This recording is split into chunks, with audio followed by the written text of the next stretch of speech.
How many languages do you speak? One of the most common questions you're going to get asked, and one of the dumbest ones. Now, let me clarify that there are different types of people in the world. Those that speak multiple languages, those that speak only one. But my question really is, how many cultures do you speak? And let me elaborate on that. I've just come back from a long travel with a group of Americans. And Americans are such an interesting country because most of them only speak one language. Most of them only speak one culture. I, for example, speak 4 languages fluently, but the amount of cultures I speak is in the double digits. What does that mean? Well, let's take Slovenia, right? I was born and raised here. I've lived here all my life.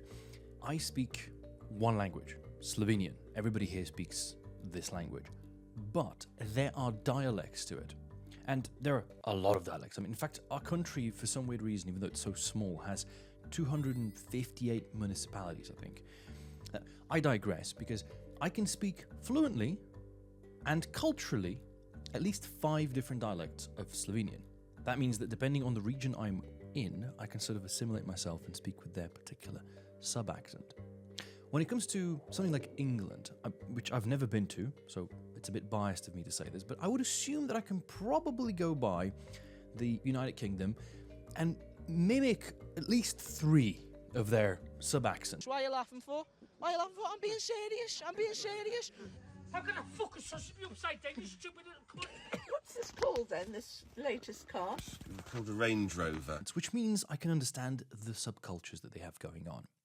Right, if I go all the way up to Scotland, then probably, and this is a bit of a test, a wee bit of a test for me, I'd love to go to Scotland one day, document it on YouTube, and see how long I can stay in Edinburgh and Glasgow before somebody figures out that I'm not actually one of them. I think to do that accent, to even think about the audacity of actually going there and, pretending that I'm one of them, and hopefully getting away with it sometime in the future, I have to understand their culture.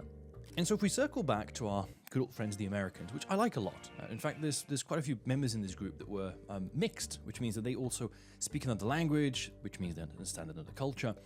Majority of Americans that I have encountered, majority of Americans I've spoken to, the majority of Americans that I've engaged with over the years of video games, that was the old version of my life, they only speak one language and they only speak one culture. And that is a really, really big problem because your width, your breadth, right, your wideness of understanding of the open world becomes very, very narrow. I'm going to be very stereotypical here, but I think, especially in Europe, there is this stereotypical view of the average American. Okay? Now, if you happen to be American and you're watching this video, I don't want to offend you, but this probably will offend you a little bit. In Europe, you're not exactly viewed as, how shall we say, the nicest people, the most educated people, the most cultural people. I think stereotypes exist for a reason.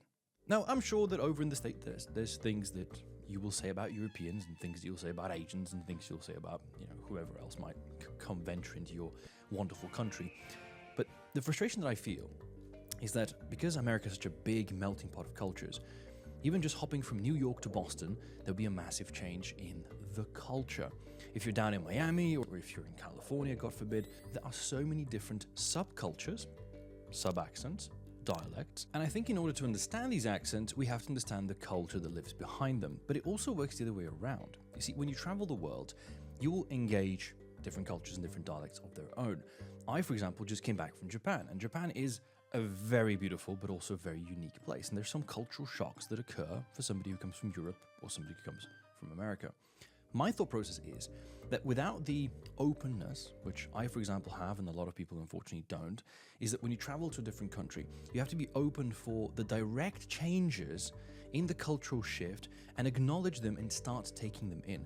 I have to be open for the culture of Japan, embrace it, almost try to live it, if I ever stand a chance of also learning and using Japanese. Now, particularly Japanese language is not one that I'm very interested in. Maybe in the future I will learn it, but probably not. The reality behind it, though, is that I'm starting to be more and more aware of how reduced the effort of enjoyment in a foreign country is if you do not care to understand their culture. Now, the reason I've sort of highlighted the Americans is because I feel like America is the type of country that on one hand, is one of the youngest countries in the world, but they also behave like they have the longest, most beautiful, most important history because they are number one. And the rest of the world doesn't quite perceive them that way. I think especially our countries in Europe here, maybe in the Balkan region or even in the west of Europe, I think we know what history really stands for. I mean, you're talking Romans and Greeks and all of the battles that were fought and all of the conquers, from the Turkish to the Hungarians to the Germans in the Second World War. I think for us, culture is very varied, and we're also quite interested in the lengthy history and the colorfulness that also comes with understanding different languages. I think that's a very, very important thing about improving your accent at the end of the day, is understanding the culture behind it. So if I touch back upon my particular accent, which is the British RP in most cases, I learned this accent by, first and foremost, consuming a lot of the culture of United Kingdom, so listening to a lot of people who are from there. And I've spoken about this in, for example, the video about the 5 personalities that have crafted my persona and my accent. But most importantly, it was about my openness to also accept some of their humor, to accept some of their lingo, some of their vocabulary. Have they thought of a name for the baby yet? And all of that can only really happen if you're open for the cultural interpretation, not just the language one. The reason I'm making this video is because I feel a lot of people ask this question: how many languages do you speak? I think to myself, well, maybe I just speak one language, but maybe I speak it in a variety of cultures. Maybe what I speak is a lot of languages, but I understand a very narrow amount of cultures. And neither are good, neither are bad. But I do feel that I would rather be asked, and I would rather speak many cultures as opposed to just speaking many languages. For example, I'd love to learn Italian. The flight that I was on was going through Italy, so I spent some time in Trieste and I spent some time in Rome. I would love to speak Italian. I'm sure that if I could communicate with the stewardess on the plane in Italian, that she would maybe actually bring an extra meal because I was hungry. But because I communicated in English, she just said, ma no problem, I will have a look, I come back at you, tell you if there's a more meal available. She never came back to me, so I never got my second meal, right? So my second breakfast, right out the window. Culture is what I have to be interested in order to then also learn the language. Learning the language on its own, I don't think, not that it's not enough, but it's boring. I mean, put your hand up if you're one of those people that you're excited about learning a language, because I'm certainly not, and I think most people are the same. But when it comes to learning a culture, that can actually be interesting. So for me, traveling abroad to Japan or other countries, learning their culture was actually a very interesting thing. And maybe to finish this video, I have spent quite an abundant amount of time in the United States of America. So not to give all the negative credit to our Western brothers, I do actually enjoy a lot of the things that are culturally born from the United States.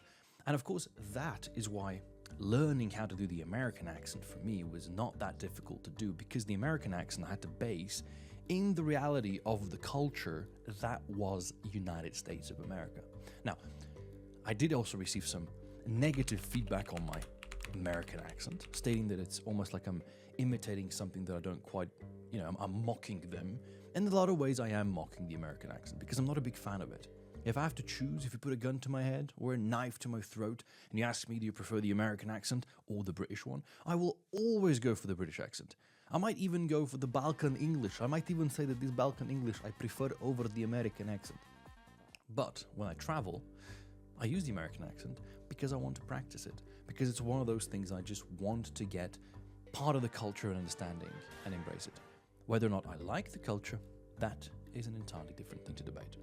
But hopefully, after having watched this, listened to this, next time you speak to someone, don't ask them how many languages they speak. Ask them how many cultures they speak. I think that will tell you a lot more about that person.